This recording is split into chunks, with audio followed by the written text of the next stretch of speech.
Hello, and welcome to the first episode of my Beautiful Books review series, where we take a look at some amazing editions of celebrated works and provide a brief overview of both the physical special edition itself, as well as the celebrated work and some of its contents, just to give you an idea. If you haven't read it, here's what you can expect.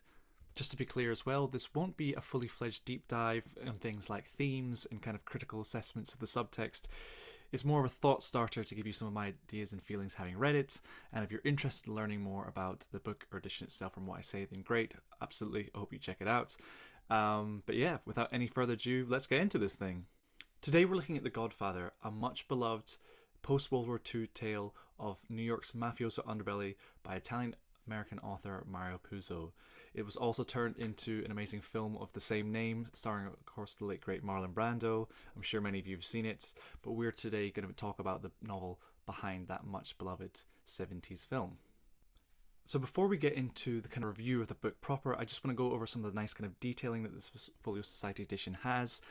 As you can hopefully see, it comes in a nice solid slipcase, as pretty much all Folio Society books do, with a kind of strong carmine colour and opaque black horsehead embossing, which is an allusion, of course, to an infamous scene from the novel. If you know, you know. The print quality is very high throughout the book. It's printed in both black and red ink throughout, which gives it a sort of premium aesthetic. The pages are thick and clean, with none of the graininess or discoloration you may find in kind of ordinary paperback versions. It also comes attached with a thematically appropriate red ribbon marker, great for finding your place again up to continue your journey in Puzo's richly dark world. The images. Oh boy, okay, the images. There are 12 high-quality prints sprinkled throughout the book, often depicting defining moments of both violence and, curiously, beauty and success. Jonathan Friedland, the illustrator for this edition, knows exactly how to bring together major items and people in a way that really breathes authenticity into the pages. There aren't moments picked at random or portrayed in a way that Friedland thought would simply be cool, but as with the edition itself, they have been meticulously thought about and framed. The limited colour and strong, simple imagery, particularly in the more violent images, is a perfect reflection of the grounded, grimdark text. I'm sure by this point you feel that you've heard enough about these images, but they really are great and very much elevate an already inspired edition. Turning our sights more to the character and texture of the prose itself, what you will find here may be considered pulpy and gratuitous to some, but I found it worked pretty perfectly much throughout. Puzo weaves together the iconic tale of the New York mafiosi with all of the intrigue, plotting and violence we've come to know and love regarding these types of stories. There's a weight and a dialogue and rhythm to the story. While it's always told from a third-person omniscient perspective, we also always follow certain point-of-view characters for just long enough to advance their particular thread without giving too much away. It's maybe not James Joyce in terms of complexity, but in terms of readability and clarity, in terms of flow, it's hard to deny that Puzo can't keep pace with the best of them. I do want to touch a little on the treatment of women in the novel. There could be a few factors to this attitudes towards women generally when the book was written, or as a direct reflection of the limited involvement kind of or role of women would have had in the book in real life. These are certainly factors in how they're kind of portrayed, but while I get those perspectives, I think for me as a reader, particularly in the 21st century context, it feels a little disappointing and that there was room for a bit more. While they come from very different times and intentions, something like The Penguin, the first season, is a really nice example of a story that touches upon the misogyny inherent to this crime-laden lifestyle and world, but also provides powerful, complex, and ultimately three-dimensional female characters, such as Sofia Gigante and Mama Cobb, that elevates the story, rather than just kind of using them as plot devices or tropes.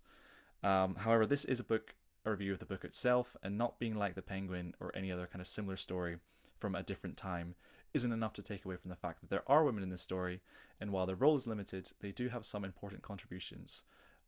I would just have liked to have seen more figures like Kay Adams. Finally, there is the titular Don Vito Corleone himself, a man of great weight and power even in his older age, and you can feel the subtle yet iron control he exerts in every line. The Don is just one of those characters you really are thrilled to hear from each time he pops up. Whether you agree with his choices or actions, you just want to know what he has to say and how he'll respond to a situation. He is perhaps Puzo's greatest asset to the story being told, and while not the most explored character in the book, there is a reason he is the titular Don. Paying attention to him is just an offer you can't refuse. So the men, then, are undoubtedly the stars of the show. Michael Corleone, the skeptical, reluctant, and yet ultimate major suitor as his father's replacement, is the perfect foil to his older brother Sonny, the hot-headed, lascivious, and impetuous heir apparent. Try saying that 3 times fast. Freddy, the minor character who's also the middle brother, is an underserved and yet curious anomaly sat between the 2 powerhouses that drive much of the plot. Tom Hagen, the Don's consigliere or right-hand man, occupies the unorthodox position of being literally at the Don's side for much of the story, but with a catch to his role. He is not Sicilian and therefore cannot be trusted implicitly. Tom's a really interesting character and one that I think the book does a good job of exploring. However, I think he probably could have done with even more in-depth kind of exploration. Finally, whenever discussing any edition of a novel, I think it's curious to hear from the publisher of that edition themselves and how they choose to describe the work they are adapting. Do they get the same sense from the text edition I do? What was their motivation or intention? So I just want to kind of read from the Folio Society's own website directly, just to kind of finish with their plot synopsis for anyone who's not read this story but is still kind of curious to see all its twists and turns. Vito Corleone is top dog among the notorious New York mafia families. He is the Godfather. Operating behind the facade of an olive oil importing business, he rules his extortion and racketeering empire with an iron fist and absolute bonds of allegiance. But with Vito's reign is precarious, and his unbending respect of tradition sees the usurpers circling like vultures. Is there time to induct his favourite son Michael as heir before his throne is toppled? Or will the Corleone family be crushed in the stampede for wealth and dominance by a new generation of mafiosi? A page-turning portrait of family loyalty, power, and treachery, this gangster saga became every wannabe hoodlum's manual, and it remains one of the best beloved and most successful novels of the 20th century. At the time of recording, this is still available from the Folio's UK website at least. When I bought it in 2019, so the first edition, it was originally £75. It now retails for £105 on their official website, but of course this will kind of vary depending on where you're based and also things like delivery fees as well.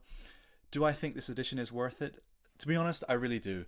I think it's just such a beautiful and aesthetically cohesive way to present the kind of really pulpy and just fun text of this novel. You know, I've talked about some of its maybe issues when it comes to things like its portrayal of women, and I think, as I say, it's not high literature necessarily in the style of something like James Joyce, but that doesn't really matter. The story that's being told here is grimdark. It's got all the tropes that you'd love in this genre, but it's just best in class in terms of what it's trying to do. It does what you want it to do. The plot beats are there, the intrigues are there, the character insights are there, the characters themselves are there, and this edition is just really the most premium and, I think, as I say, aesthetically kind of cohesive way to experience this novel. It's got the black and the red, it does what it says on the tin, and you just, you're going to have a great time with this edition of it. The plates, the pictures are great, and the red and black colour throughout is just such a lovely bonus. And yeah, I just think this is such a great way to enjoy an absolute classic novel.